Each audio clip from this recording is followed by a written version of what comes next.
Bienvenidos chicos, soy José Salido de parte del equipo de Conte.com y nuevamente el día de hoy les traemos un video bien interesante hablando del tema que todos ya estamos queriendo saber. Estamos a prácticamente unos 2 meses más de cerrar el año 2023 y queremos saber qué va a pasar con nuestra devolución de impuestos, cuándo tengo que hacer mi anual, etcétera, qué puedo deducir, sobre todo. Porque cuando tenemos que hacer nuestra declaración anual, recordemos, no la tenemos que hacer en diciembre, no la tenemos que hacer en enero, no la tenemos que hacer en febrero ni en marzo, sino hasta abril. Hablando de personas físicas, la fecha límite es 30 de abril del año siguiente al año que deseamos declarar. Es decir, cuando yo quiera hacer mi anual del 2023, la fecha límite 30 de abril del 2024. Pero, ¿cómo puedo obtener este delicioso saldo a favor? O sea, ¿qué puedo deducir? Eso lo veremos a continuación en este video. Chao.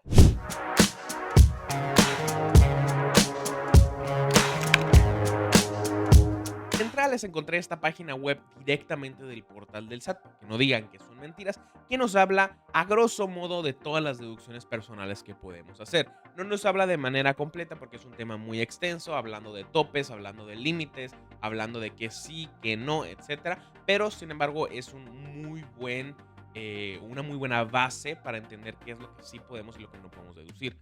De entrada podemos deducir cosas del sector salud como honorarios médicos, dentales y servicios profesionales en materia de psicología y nutrición. Muy importante, antes de continuar, se darán cuenta que algunos de estos rubros tienen un asterisco. ¿A qué se refiere este asterisco? Lo podemos ver acá abajo. Dice que el pago de estos gastos requiere realizarlo mediante cheque nominativo, transferencia electrónica de fondos, tarjeta de crédito, débito o de servicios. La deducción no procederá si el pago fue realizado en efectivo. ¿Ok? Muy importante. Entonces, estos son los medios de pago que debemos realizar para poder realizar estas deducciones. Ahora nos dice que son deducibles los gastos de honorarios médicos, dentales, psicología y nutrición si son prestadas por personas con un título profesional legalmente expedido y registrado por las autoridades educativas competentes. ¿A qué se refiere esto? Prácticamente la Secretaría de Educación Pública. Ahora, oye José, ¿cómo yo voy a saber si el doctor que yo estoy contratando para una consulta, para alguna cirugía, etcétera, pues tiene un título profesional legalmente expedido? Bueno, nos podemos ir al portal de la SED y buscar su cédula profesional y con eso sería suficiente. Ahora, en el mayor de los casos puedes esperar que el SAT sí lo aplique deducible. Si no lo aplica deducible, el sustento para poder deducirlo puede ser eso. ¿Ok?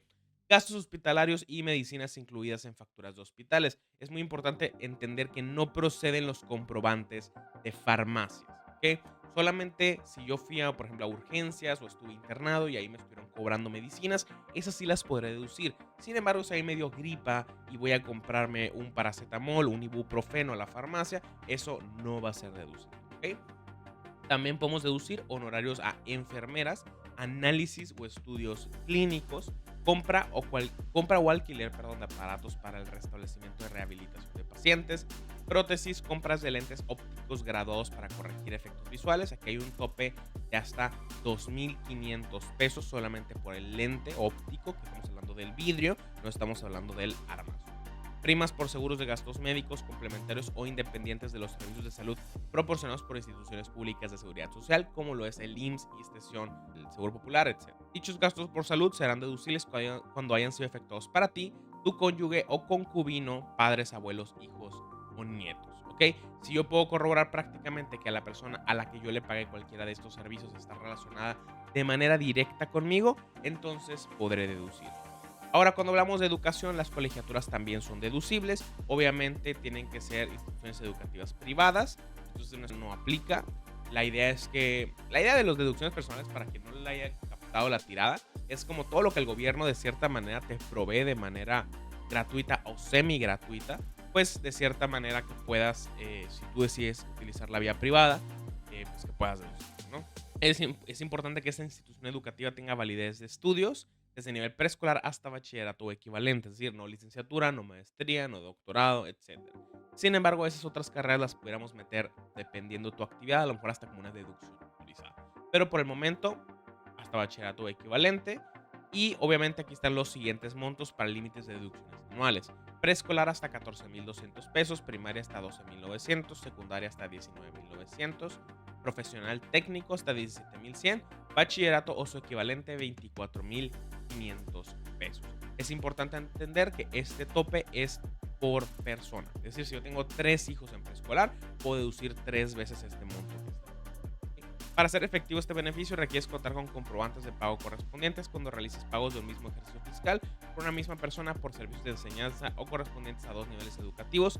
El límite anual de deducción que puedes disminuir es el que corresponde al monto mayor de los 2 niveles, independientemente de que se trate del nivel que concluyó o el que inició. Prácticamente lo que nos está diciendo es, si tú en 2023 empezaste en preescolar, terminaste en primaria, entonces vas a utilizar el monto mayor de los 2 niveles. En este caso, utilizarías preescolar como el monto límite de tu deducción de ese año para ese hijo, nieto o familiar. ¿Ok? También podemos deducir cuotas de inscripción, de transporte escolar, solamente si fuera obligatorio. O sea, si la escuela te obliga a tener que pagar esa cuota de transporte escolar. Las cuotas de inscripción o reinscripción no son deducibles, solamente las mensualidades. Otras cosas que podemos aplicar como deducciones personales, gastos funerarios, así como de cónyuges, concubinos, padres, abuelos, hijos o nietos, puedes realizarlos con cualquier medio de pago y debes contar con la factura. Intereses reales devengados y efectivamente pagados por créditos hipotecarios destinados a casa, habitación, contratados con el sistema financiero, Infonavit o Fovista. ¿A qué se refiere esto? Si yo saqué un crédito hipotecario para la adquisición de una casa habitación, entonces yo voy a poder deducir los intereses reales. ¿Qué son los intereses reales? Prácticamente los intereses que yo esté pagando que superen el porcentaje de inflación. Por ejemplo, si yo te digo que mi tasa de interés es del 10% y hubo un interés una inflación del 5%, mi interés real es el otro 5% que nos está cubriendo. Y eso es lo que podré deducir. Es por eso que más o menos en 2020, 2021, cuando hicimos estas declaraciones anuales, pues los que tenían un crédito Infonavit, a lo mejor una tasa en su momento del 7%, 8%, tuvimos una inflación prácticamente del 7.5% aproximadamente, por lo que mucha gente no tuvo intereses reales deducibles. Y ahí se vieron muchos como con, oye, yo siempre tengo saldo a favor, ¿qué pasó este año? Eso fue lo que pasó. ¿Ok? Es muy importante esto que dice aquí, que sean destinados a casa habitación. Si tú sacaste un crédito hipotecario para construir un local, unas oficinas, una bodega, etcétera, esto no podrá aplicar para ti. Es importante que el crédito otorgado no exceda las 750,000 unidades de inversión, que son las UDIs, ¿va? Los donativos otorgados a instituciones autorizadas para recibir donativos. Si tú donaste a alguna institución autorizada donataria, pues podrás hacerlo deducible siempre y cuando tengas tu factura. No serán onerosos ni remunerativos que no se otorguen como pago o cambio de servicios recibidos. Por ejemplo, si un contador le dice, oye, ¿sabes qué? No me pagues, expídeme un recibo de donativos, eso no podrá ser deducción personal. ¿Por qué? Porque está siendo remunerativo. O sea, me estás dando este recibo de donativo por un honorario que yo te estoy brindando. El monto de los donativos no excederá del 7% de los ingresos acumulables que sirvieron de base para calcular el impuesto sobre la renta. Es decir, el monto de estos donativos no puede superar el 7% de tus ingresos totales, o sea, brutos, antes de impuestos, ¿no? Es el tope para este rubro en específico. Ahora, aportaciones complementarias de retiro realizadas en la subcuenta de aportaciones voluntarias de tus planes personales de retiro Afore, ¿ok? Esto no nos limita, nosotros podemos hacer aportaciones en otro plan de retiro privado siempre cuando esté autorizado por el SAT y también podrá ser deducible. El pago por impuestos locales por salarios cuya tasa no exceda del 5%. El pago de estos, bueno, esto ya lo leímos, pero es importante decir que puedes obtener un saldo a favor si presentas tus deducciones a tu declaración, obviamente. Aquí nos pone otro tope, que es el monto total de las deducciones personales, excepto gastos médicos, incapacidad, donativos, aportaciones voluntarias, aportaciones complementarias de retiro, así como estímulos fiscales. No puede exceder 5 unidades de medida de actualización, que son las UMAS anuales, o el 15% de tus ingresos totales, incluidos los exentos, lo que resulte menor. Es decir, que si yo tuve más o menos 100,000 pesos de ingresos, mi límite estará en 15,000 pesos, porque es el que resulta menor, es el 15% de mis ingresos totales.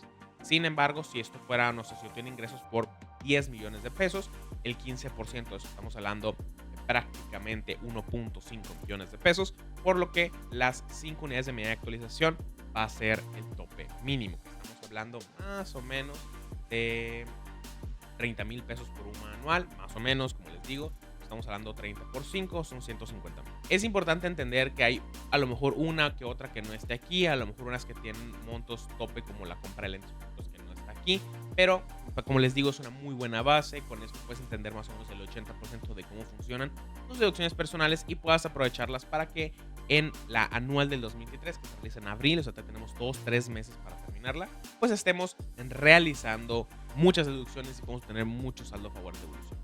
Si te gustó este video, no olvides en suscribirte, dejar tu like, dejarme en los comentarios otro video que quieres ver más adelante. Y como siempre, nos vemos en el próximo video. Chao.